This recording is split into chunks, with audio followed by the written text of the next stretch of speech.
जय जगन्नाथ। आज गोटे नुआ वीडियो सहित नुआ रेसिपी आपण मानक सहित शेयर करने को जाऊँगी। आशा करुँची ए वीडियोटी आपको निहाती भल लगे। लाइफस्टाइल ऑफ आरएसपी चैनल को आपण मानक मोर अनेक अनेक स्वागत। जदि मो वीडियोटी आपण मानक भल लगुए ताहले लाइक शेयर सब्सक्राइब करने को जमा भी भूलें। चलतु एबे स्टार्ट करवा आज रेसिपी। ये रेसिपीटी बनवाई मुझे 200 ग्राम मटर को मु 2 घंटा पूर्व बतुरे रखी। मटर गुड़िक भलसे बतुरी गला मुझे छाणिकी गोटे बाउल को काढ़ी आनी। वीडियोटी को आपण मैंने जमा भी स्किप करेंगे। मुझे जो भाई प्रोसेस कहि जब से भाई प्रोसेस आप बनइबे देखिए निहाती टेस्ट लगे। एबे मुझे गोटे मीडियम साइज कटा टमाटो 2 बड़ चामच अदा रसुण पेस्ट नहीं मु 2टी मीडियम साइज पियाज को एभली काटी नहीं। चलतु एबे स्टार्ट करवा। छाणी रखिथा मटर को मु गोटे पात्र को काढ़ी आणुची। मसला गुड़िक आमको गोलैवाई सहज हम। एबे मु सेथिरे ऐड करी गोटे मीडियम साइज आलू ताक मु भलसे काटिकी धोई नहीं। काटी रखिथिबा पियाज को ऐड करी। एबे काटी रखिथिबा टमाटो अदा रसुण पेस्ट एबे आमे एथिरे किछि ऐड करबा। मसला रे मु नेछि गोटे बड़ चामच लंका गुंड, गोटे चामच चिकन मसाला, हाफ चामच धनिया गुंड, हाफ चामच जीरा गुंड, गोटे चामच हल्दी गुंड।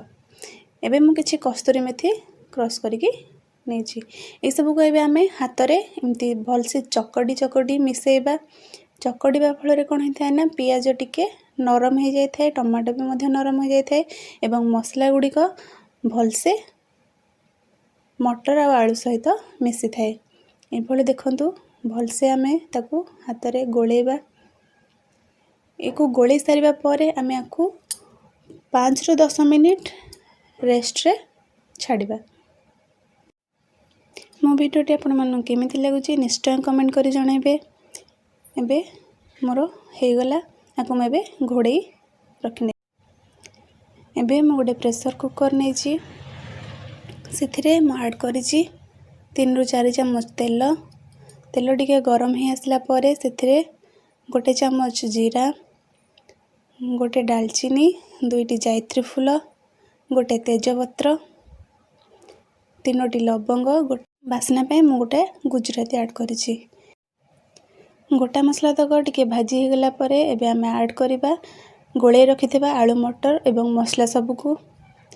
मसला गुड़िक आमे भलरे टिके टाइम कषिबा।